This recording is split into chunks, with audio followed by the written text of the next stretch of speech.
ಅಂತೂ ಎಂಐ ಅವರು ಒಂದು ಕಂಬ್ಯಾಕ್ ಅನ್ನ ಮಾಡ್ಬಿಟ್ರು. ಬ್ಯಾಕ್ ಟು ಬ್ಯಾಕ್ ಲಾಸ್ ಆಗಿ ಆಗಿ ಆಗಿ ಫುಲ್ ಸೋತು ಸುಣ್ಣಾಗೋಗ್ಬಿಟ್ಟಿದ್ರು. ಸೊ ಇವತ್ತಿನ ಮ್ಯಾಚ್ ಕೂಡ ಅಷ್ಟೇ ಈಸಿಗೆ ಸೋತೋಗೋ ಮ್ಯಾಚ್. ಎಂಐ ಅವರು ತಿಲಕ್ ವರ್ಮನ ಬ್ಯಾಟಿಂಗ್ ಇಂದ ಬಂದಂತ ಒಂದು ನಾಕ್ಸ್ ಫುಲ್ಲು ಜಿಟಿನ ಕಲಾಸ್ ಮಾಡಕ್ ಬಿಡ್ತು ಮಾತ್ರ. ಸೊ ಫಸ್ಟ್ ಇನ್ನಿಂಗ್ಸ್ ಅಲ್ಲಿ ನೋಡ್ಬೋದು ನೀವು, ಸುಮಾರು ಪವರ್ ಪ್ಲೇ ಒಳಗೆ ಎಂಐ ಅವ್ರದ್ದು 46 ರನ್ನಿಗೆ 3 ವಿಕೆಟ್ ಅಲ್ಲಿ ಕಲಾಸ್ ಕೂಡ ಆಗಿತ್ತು. ದೊಡ್ಡ ದೊಡ್ಡ ವಿಕೆಟ್ ಗಳಲ್ಲಿ ಕಿತ್ಕೊಂಡಾಗಿದ್ದು ಪವರ್ ಪ್ಲೇ ಒಳಗೆ. ಇಲ್ಲಿ ಕ್ವಿಂಟನ್ ಡಿಕಾಕ್ ಕೂಡ ಹೋಗಿ, ಅದಾದ್ಮೇಲೆ ಈ ಕಡೆ ಹೊಸ ಪ್ಲೇಯರ್ ಹಾಕೊಂಡಿದ್ರಲ್ಲ ಅವರು ಕೂಡ ಹೋಗಿ, ಅದಾದ್ಮೇಲೆ ಈ ಕಡೆ ಸೂರ್ಯಕುಮಾರ್ ಯಾದವ್ ಇಂದ ಇನ್ನಿಂಗ್ಸ್ ಬರುತ್ತೆ ಅನ್ಕೊಂಡಿದ್ದೆ, ಅವರು ಕೂಡ ಹೋಗಿ. ಅದಾದ್ಮೇಲೆ ಇಲ್ಲಿ ಯಾವಾಗ ಮ್ಯಾಚ್ ಟರ್ನ್ ಆಗಿದೆ ಅಂದ್ರೆ 15 ಓವರ್ ಆದ್ಮೇಲೆ ಗುರು ತಿಲಕ್ ವರ್ಮನ್ ಬ್ಯಾಟಿಂಗ್ ಇಂದ ಬಂತು ಅಶೋಕ್ ಶರ್ಮನ್ ಓವರ್ ಏನಪ್ಪ ಫುಲ್ ಚೆಚ್ಚಿ ಕೆಡು ಬಿಟ್ರು ಮಾತ್ರ. ಓವರ್ ಫುಲ್ ಟರ್ನ್ ಕೂಡ ಮಾಡಕ್ ಬಿಡ್ತು. ಅದಾದ್ಮೇಲಂತೂ ಫುಲ್ ಬೆಂಕಿ ಉಂಡೆ ಆಗ್ಬಿಟ್ಟಿದೆ ತಿಲಕ್ ವರ್ಮಾ. ನಾನು ಬೆಳಗ್ಗೆ ವಿಡಿಯೋದಲ್ಲಿ ಕೂಡ ಅನಾಲಿಸಿಸ್ ವಿಡಿಯೋದಲ್ಲಿ ನಿಮಗೆ ಹೇಳಿದ್ದೆ, ಇವತ್ತು ತಿಲಕ್ ವರ್ಮನ್ ಬ್ಯಾಟಿಂಗ್ ಇಂದ ಕೂಡ ಒಂದು ಒಳ್ಳೆ ಇನ್ನಿಂಗ್ಸ್ ನಿಮಗೆ ನೋಡಕ್ಕೆ ಸಿಗುತ್ತೆ ಅಂತ.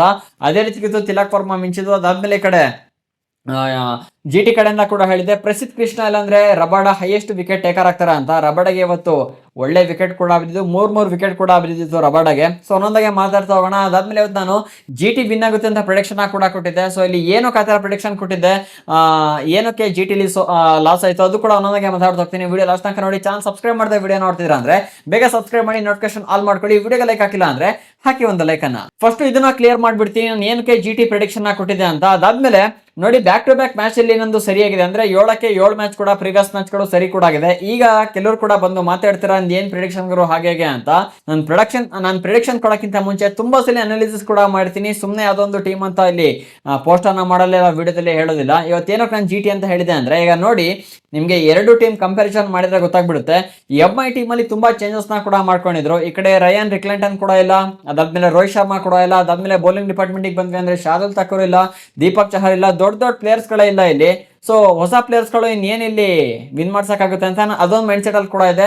ಅದಾದ್ಮೇಲೆ ಈ ಕಡೆ ಜಿಟಿ ಟೀಮ್ ಕೂಡ ಅಷ್ಟೇ ಅದೇ ಸ್ಟ್ರಾಂಗ್ ಕೂಡ ಇತ್ತು. ಬೌಲಿಂಗ್ ಡಿಪಾರ್ಟ್ಮೆಂಟ್ ನೋಡಿದ್ರೆ ಗೊತ್ತಾಗುತ್ತೆ ಯಾವ ಲೆವೆಲ್ಗೆ ಕಟ್ ಹಾಕಿದ್ರು ಕೇವಲ ಪವರ್ ಪ್ಲೇಲಿ ಅಂತ. 3 ವಿಕೆಟ್ ಅನ್ನ ಕಿತ್ತಿ ಏರ್ಸಿದ್ವಿ ಇಲ್ಲಿ ಜಿಟಿ ಅವರು. ಕೇವಲ 6 ಓವರ್ ಅಲ್ಲಿ 3 ವಿಕೆಟ್, ಅದಾದ್ಮೇಲೆ 46 ರನ್ ಅಷ್ಟೇ ಕೊಟ್ಟಿದ್ದು. ಅದು ದೊಡ್ಡ ವಿಕೆಟ್ ಗುರು. ಅದು ಸ್ಟಾರ್ಟಿಂಗು ಹೊಸ ಪ್ಲೇಯರ್ ದಾನಿಶ್ ಮೆಲವರ್ ಅಂತ ಹಾಕೊಂಡಿದ್ರಲ್ಲ, ಅವರು ಕೂಡ ಇಲ್ಲಿ ಬರ್ತದಂಗೆ ಫ್ಲಾಪ್. ಅದಾದ್ಮೇಲೆ ಕ್ವಿಂಟನ್ ಡಿಕಾಕು ಸ್ವಲ್ಪ ಆಲ್ರೆಡಿ ಸೆಟ್ ಆಗಿದ್ರು. ಅದಾದ್ಮೇಲೆ ರಬಾಡ ವಿಕೆಟ್ ಕೂಡ ತೆಕೊಟ್ಟಿದ್ದು. ಅದಾದ್ಮೇಲೆ ಕಡೆ ಸೂರ್ಯಕುಮಾರ್ ಯಾದವ್ ಕೂಡ ವಿಕೆಟ್. ಸೊ ಹಾಗಾಗಿ ಇದರಲ್ಲೇ ಗೊತ್ತಾಗುತ್ತೆ ಟೀಮ್ ಜಿಟಿಗೆ ಕಂಪೇರ್ ಮಾಡ್ಕೊಂಡ್ರೆ ಇಲ್ಲಿ ಎಂಐ ಟೀಮು ಸ್ವಲ್ಪ ವೀಕ್ ಕೂಡ ಕಾಣ್ತಿದೆ ಅಂತ. ಅದಾದ್ಮೇಲೆ ಇವತ್ತಿನ ಪಿಚ್ ಇದ್ದಿದ್ದೆ ಯಾವ್ದು ಹೇಳಿ, ನರೇಂದ್ರ ಮೋದಿ ಸ್ಟೇಡಿಯಂ, ಗುಜರಾತ್ ನ ಹೋಮ್ ಗ್ರೌಂಡ್ ಕೂಡ ಆಗಿದೆ. ಸೊ ಹಾಗಾಗಿ ಇದು ತುಂಬಾ ಇನ್ನೊಂದು ಅಡ್ವಾಂಟೇಜ್ ಕೂಡ ಆಗುತ್ತೆ ಗುಜರಾತ್ ಅವರಿಗೆ ಈ ಒಂದು ಮ್ಯಾಚ್ ನ ವಿನ್ ಆಗಕ್ಕೆ. ಮತ್ತೆ ಟಾಸ್ ಕೂಡ ವಿನ್ ಆಗಿರೋದ್ರಲ್ಲಿ ಜಿಟಿ ಕೂಡ ವಿನ್ ಆಗಿದೆ. ಜಿಟಿ ವಿನ್ ಆಯ್ತು. ಅದಾದ್ಮೇಲೆ ಬೆಳಗ್ಗೆ ವಿಡಿಯೋದಲ್ಲಿ ಕೂಡ ಹೇಳಿದೆ, ಇದು ಚೇಸಿಂಗ್ ಪಿಚ್ ಆಗಿರೋದ್ರಿಂದ ಇಲ್ಲಿ 200 ಬಂದ್ರು ಕೂಡ ಈಸಿಗೆ ಚೇಸ್ ಆಗೋಗ್ಬಿಡುತ್ತೆ ಅಂತ. ಸೊ ಇಲ್ಲಿ 200 ಬಂದ್ರು ಕೂಡ ತಲೆ ಕೆಡಿಸ್ಕೊಳ್ಳೋ ಒಂದು ಪ್ರಶ್ನೆನೇ ಇಲ್ಲ, ಈಸಿಗೆ ಚೇಸ್ ಆಗೋ ಮ್ಯಾಚ್. ಅದಾದ್ಮೇಲೆ ಕಡೆ ಬ್ಯಾಟ್ಸ್ಮನ್ಸ್ ಕೂಡ ಅದೇ ರೀತಿ ಇದ್ದಾರೆ. ಜೋಶ್ ಬಟ್ಲರ್, ಶುಭ್ಮನ್ ಗಿಲ್, ಸಾಯಿ ಸುದರ್ಶನ್, ಅದಾದ್ಮೇಲೆ ಗ್ಲೇನ್ ಫಿಲಿಪ್ಸ್, ವಾಷಿಂಗ್ಟನ್ ಸುಂದರ್ ಕೂಡ ರೀಸೆಂಟ್ ಆಗಿ ಫಾರ್ಮ್ ಅಲ್ಲಿ ಕೂಡ ಇದಾರೆ. ಸೊ ಇಂತಿಂತ ಪ್ಲೇಯರ್ಸ್ ಗಳು ಬರ್ತದಂಗೆ ಔಟ್ ಆಗ್ತಿದ್ದಾರೆ ಅಂದ್ರೆ, ಸೊ ಏನ್ ಹೇಳ್ಬೇಕು ನಂಗಂತೂ ಗೊತ್ತಾಗ್ತಿಲ್ಲ. ಈ ತರ ಮ್ಯಾಚ್ ಆಯ್ತು ಅಂದ್ರೆ ಏನ್ ಪ್ರಿಡಿಕ್ಷನ್ ಕೊಟ್ಟರು ಕೂಡ ಅಲ್ಲಿ ಫ್ಲಾಪ್ ಆಗ್ಬಿಡುತ್ತೆ. ಅದಾದ್ಮೇಲೆ ಬ್ಯಾಕ್ ಟು ಬ್ಯಾಕ್ ಫಾರ್ಮ್ ಅಲ್ಲಿ ಇರೋ ಶುಭ್ಮನ್ ಗಿಲ್ ಆಗಿರ್ಬೋದು, ಅದಾದ್ಮೇಲೆ ಸಾಯಿ ಸುದರ್ಶನ್ ಕೂಡ ಫಾರ್ಮ್ ಅಲ್ಲಿ ಇದಾರೆ, ಅದಾದ್ಮೇಲೆ ಜೋಶ್ ಬಟ್ಲರ್ ಕೂಡ ಅಂತ ಹೇಳ್ಕೊಡೋ ಫಾರ್ಮ್ ಅಲ್ಲಿ ಇಲ್ಲ, ಆದ್ರೂ ಕೂಡ ಒಂದು 30+ ಅಬವ್ ಹೊಡೆಯೋ ಒಂದು ರೇಂಜರ್ ಕೂಡ ಇದಾರೆ. ಆದ್ರೆ ಇವತ್ತಿನ ಮ್ಯಾಚ್ ಅಲ್ಲಿ ಅಬ್ಸರ್ವ್ ಕೂಡ ಮಾಡ್ಬೋದು, ಎಲ್ಲ ಕೂಡ ಬರ್ತದಂಗೆ ಔಟ್ ಆಗ್ತಿರೋದು ಇಲ್ಲಿ.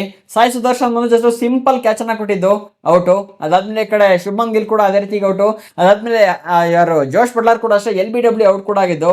ಸೊ ಇಂತಿಂತ ಪ್ಲೇಯರ್ಸ್ ಗಳು ಇಷ್ಟಿಷ್ಟು ಬೇಗ ಉದುರೋಗ್ತಿದಾರೆ ಅಂದ್ರೆ ಏನ್ ಪ್ರಿಡಿಕ್ಷನ್ ಕೊಟ್ಟು ಈ ತರ ಉಲ್ಟಾ ಆಯ್ತು ಅಂದ್ರೆ ಏನ್ ಮಾಡಕ್ಕಾಗುತ್ತೆ ಗುರು. ಈಗ ನೋಡಿ ಆ ತರ ನೋಡಕ್ ಹೋದ್ವಿ ಅಂದ್ರೆ ಎಂಐಗಿಂತ ಇಲ್ಲಿ ಜಿಟಿ ತುಂಬಾ ಫೇವರ್ ಕೂಡ ಕಾಣಿಸಿದೆ. ಆದ್ರೂ ಕೂಡ ಮುಂಬೈ ಏನಕ್ಕೆ ವಿನ್ ಆಯ್ತು ಅಂದ್ರೆ ಬ್ಯಾಕ್ ಟು ಬ್ಯಾಕ್ ಮ್ಯಾಚ್ ಅನ್ನ ಲಾಸ್ ಕೂಡ ಆಗಿದೆ. ಹಾಗಾಗಿ ಈ ಮ್ಯಾಚ್ ಅನ್ನ ವಿನ್ ಆಗ್ಲೇಬೇಕಿತ್ತು. ಹಾಗಾಗಿ ವಿನ್ ಆಗಿದ್ರೆ ಅಂತ ಒಂದ್ ಕಡೆ ಅಡ್ವಾಂಟೇಜ್ ಇದೆ. ಆದ್ರೆ ಅದನ್ನ ಬಿಟ್ಟು ಬೇರೆ ತರ ನೋಡಕ್ ಹೋದ್ವಿ ಅಂದ್ರೆ ಇಲ್ಲಿ ಜಿಟಿ ತುಂಬಾ ಫೇವರ್ ಕೂಡ ಕಾಣುತ್ತೆ. ಸೊ ನನಗಂತೂ ಅದೇ ರೀತಿ ಅನಿಸ್ತು. ಹಾಗಾಗಿ ನಾನು ಇವತ್ತು ಜಿಟಿ ವಿನ್ ಆಗುತ್ತೆ ಅಂತ ಕೂಡ ಹೇಳಿದ್ದೆ. ನಾನು ಪ್ರಿಡಿಕ್ಷನ್ ಕೊಡೋದು ಅದೇ ರೀತಿ ಪ್ರತಿಯೊಂದು ಕೂಡ ನೋಡಿ, ಪ್ರತಿ ಆಂಗಲ್ ಇಂದ ನೋಡಿ ಪ್ರಿಡಿಕ್ಷನ್ ಕೊಡೋದು. ಬಟ್ ಇವತ್ತು ಅದು ಲಾಸ್ ಕೂಡ ಆಗಿರುವಂತದ್ದು. ಮತ್ತೆ ಲಾಸ್ಟ್ ಮ್ಯಾಚ್ ಕೂಡ ಅಷ್ಟೇ KKR ಮತ್ತೆ ಜಿಟಿ ಆಯ್ತಲ್ಲ, ಇಲ್ಲೇ ಮ್ಯಾಚ್ ಕೂಡ ಆಗಿದ್ದು. ಅಲ್ಲಿ ಸುಮಾರು 180 ಟಾರ್ಗೆಟ್ ಅನ್ನ ಕೂಡ ಕೊಟ್ಟಿದ್ರು KKR ಅವರು. ಕೇವಲ 19 ಓವರ್ ಅಲ್ಲಿ ಚೆಚ್ಚಿ ಬಿಸಾಕಿದ್ರು ಜಿಟಿ ಅವರು. ಇವತ್ತು ನೋಡಿದ್ರೆ 100 ರನ್ ಡಿಫರೆನ್ಸ್ ಇಂದ ಸೋತಿರೋದು ನಿಜವಾಗ್ಲೂ ಕೂಡ ನಂಗೆ ಶಾಕ್ ಅಂದ್ರೆ ಶಾಕ್ ಆಗ್ತಾ ಇದೆ. ಕೆಲವೊಂದು ಪ್ಲೇಯರ್ ಪ್ರೊಡಿಕ್ಷನ್ ಅಂತೂ ಸರಿಯಾಗಿದೆ, ಕೆಲವೊಂದು ಫ್ಲಾಪ್ ಕೂಡ ಆಗಿದೆ. ಮತ್ತೆ ಮ್ಯಾಚ್ ಪ್ರೊಡಿಕ್ಷನ್ ಕೂಡ ಇವತ್ತಿನ ಮ್ಯಾಚ್ ಇಂದ ಫ್ಲಾಪ್ ಕೂಡ ಆಗಿರುವಂತದ್ದು. ಇಷ್ಟು ಆಗಿರೋ ಮ್ಯಾಚ್ ಅಲ್ಲಿ ಇದೇ ಒಂಥರ ಖರಾಬು ಮ್ಯಾಚ್ ಮತ್ತೆ ಖರಾಬು ಪ್ರೊಡಿಕ್ಷನ್ ಕೂಡ ಹೋಗಿರೋದು ನಮ್ಮ ಚಾನಲ್ ಇಂದ. ಸೊ ಏನೂ ಮಾಡಂಗಿಲ್ಲ, ಒಂದೊಂದ್ಸಲಿ ಸ್ಟ್ರೈಟಿಂಗ್ ಹೋಗಕ್ಕಾಗತ್ತಾ, ಒಂದ್ಸಲಿ ಬೀಳಲೇಬೇಕು, ಅದಾದ್ಮೇಲೆ ಗೊತ್ತಾಗೋದು ಯಾವ ತರ ಪ್ರಿಡಿಕ್ಷನ್ ಕೊಡ್ಬೇಕು, ಎಲ್ಲಿ ಸರಿ ಮಾಡ್ಕೊಬೇಕು ಏನು ಅಂತ. ಸೊ ಇವತ್ತಿನ ಮ್ಯಾಚ್ ಅಲ್ಲಿ ಅದೇ ರೀತಿ ಆಗಿದ್ದು. ಅದಾದ್ಮೇಲೆ ಇವತ್ತು ನಮಂದಿರ್ ಮತ್ತೆ ತಿಲಕ್ ವರ್ಮಾ ನಿಂತ್ಕೊಂಡು ಆಡಿದ್ಕೆ ಸ್ವಲ್ಪ ಸ್ಕೋರ್ಗಳು ಬಂತು ಎಂಐಗೆ. ಇಲ್ಲಾಂದ್ರೆ ನಿಜವಾಗ್ಲೂ ಕೂಡ 150 ಒಳಗೆ ಆಲ್ ಔಟ್ ಆಗೋ ಲಕ್ಷಣ ಕಾಣಿಸ್ಕೊತಾ ಇತ್ತು. ಏನಕ್ಕೆ ಅಂದ್ರೆ ಆ ಲೆವೆಲ್ ಅಲ್ಲಿ ಬ್ಯಾಟಿಂಗ್ ನ ಕೂಡ ಆಡೋದು ಟಾಪ್ ಆರ್ಡರ್ ಬ್ಯಾಟ್ಸ್ಮನ್ಸ್ ಗಳು ಇಲ್ಲಿ ಬರ್ತದಂಗೆ ಔಟ್ ಆಗ್ತಿದ್ದಾರೆ ಅಂದ್ರೆ ಸೊ ಏನ್ ಹೇಳ್ಬೇಕು ಇವರಿಗೆ. ಅದಾದ್ಮೇಲೆ ಇನ್ನು ನಮಂದಿರ್ ಕೂಡ ಸ್ವಲ್ಪ ಆಡ್ಕೊಟ್ರು. ಅದಾದ್ಮೇಲೆ ತಿಲಕ್ ವರ್ಮಾ ಅಂತೂ ಫುಲ್ ಚೆಚ್ಚಿ ಏರ್ಸ್ಬಿಟ್ರು. ಯಾವಾಗ ಹಾರ್ದಿಕ್ ಪಾಂಡ್ಯ ತಿಲಕ್ ವರ್ಮಾ ಸ್ವಲ್ಪ ಮೋಟಿವೇಟ್ ಏನೋ ಮಾಡಿದ್ರು, ಅದೇನೋ ಮಾತಾಡ್ತಿದ್ರು ಒಟ್ಟು ಬ್ರೇಕ್ ಟೈಮ್ ಅಲ್ಲಿ. ಸೊ ಅವಾಗ್ಲಿಂದ ಗುರು ತಿಲಕ್ ವರ್ಮಾ ಸ್ವಲ್ಪ ರಚ್ಚಿಗಿದ್ದು ಮ್ಯಾಚ್ ಫುಲ್ ಟರ್ನ್ ಮಾಡಾಕಿದ್ದು. 200 ರನ್ ಕೊಟ್ರು. ನಾನು ಅನ್ಕೊಂಡೆ 200 ಏನ್ ಬಿಡೋಗರು, ಈ ಪಿಚ್ ಅಲ್ಲಿ ಈಸಿಗೆ ಚೇಸ್ ಆಗೋಗ್ಬಿಡುತ್ತೆ, ಮುಗಿಸ್ತಾರೆ ಮ್ಯಾಚ್ ಬೇಗ ಅಂತ ಬ್ಯಾಟ್ಸ್ಮನ್ಸ್ ಗಳು ಕೂಡ ಇದಾರೆ. ಮತ್ತೆ ಈ ಕಡೆ ಬೌಲಿಂಗ್ ಡಿಪಾರ್ಟ್ಮೆಂಟ್ ಅಲ್ಲಿ ಅಂತ ಅಂದ್ರೆ ಈ ಕಡೆ ಎಂಐ ಬೌಲಿಂಗ್ ಡಿಪಾರ್ಟ್ಮೆಂಟ್ ಅಲ್ಲಿ ಅಂತ ಹೇಳ್ಕೊಳ್ಳೋ ಬೌಲರ್ಸ್ ಯಾರು ಇಲ್ಲ. ಈ ಕಡೆ ಜಸ್ಪ್ರೀತ್ ಬುಮ್ರಾ ಕೂಡ ಫಾರ್ಮ್ ಕಳ್ಕೊಂಡಿದಾರ. ಆದ್ರೂ ಕೂಡ ಇವತ್ತಿನ ಅನಾಲಿಸಿಸ್ ವಿಡಿಯೋದಲ್ಲಿ ಕೂಡ ಹೇಳಿದ್ದೆ, ಬ್ಯಾಕ್ ಟು ಬ್ಯಾಕ್ ಫ್ಲಾಪ್ ಆಗಿರೋದ್ರಿಂದ ಇವತ್ತು ವಿಕೆಟ್ಸ್ ಗಳು ಬೀಳುತ್ತೆ ಅಂತ. ಅದಾದ್ಮೇಲೆ ಹೊಸ ಪ್ಲೇಯರ್ ಕೂಡ ವಿಕೆಟ್ ಗಳು ಕೂಡ ಬಿದ್ದಿದ್ದು. ಯಾರು ಅಶ್ವನಿ ಕುಮಾರ್ ಅಂತ 4 ವಿಕೆಟ್ ಕೂಡ ಬಿದ್ದಿದ್ದು. SRH ಮತ್ತೆ RR ಮ್ಯಾಚ್ ಅಲ್ಲಿ ಪ್ರಫುಲ್ ಹಿಂಗೆ 3 ವಿಕೆಟ್ ಬಿತ್ತಲ್ಲ, ಅದೇ ರೀತಿ ಇವತ್ತು ಹೊಸ ಪ್ಲೇಯರ್ ಗೆ 4 ವಿಕೆಟ್ ಕೂಡ ಬಿದ್ದಿದೆ ಅಂತ. ಜಸ್ಪ್ರೀತ್ ಬುಮ್ರಾಂಗೆ ವಿಕೆಟ್ ಗಳು ಬೀಳ್ತಾ ಇಲ್ಲ. ಇವತ್ತು ಅಶ್ವನ್ ಕುಮಾರ್ ಅಂತ 4 ವಿಕೆಟ್ ಕೂಡ ಎಡ್ಸಿದ್ದು. ಒಳ್ಳೆ ಕಂಬ್ಯಾಕ್ ಅನ್ನ ಕೂಡ ಮಾಡಿದ್ರೆ ಎಂಐ ಅವರು. ಅದಾದ್ಮೇಲೆ ಟೋಟಲ್ ಆಗಿ 200 ಟಾರ್ಗೆಟ್ ಅನ್ನ ಕೂಡ ಕೊಟ್ಟರು ಎಂಐ ಅವರು. ಅದಾದ್ಮೇಲೆ ಈ ಕಡೆ ಬರ್ತದಂಗೆ ಔಟು.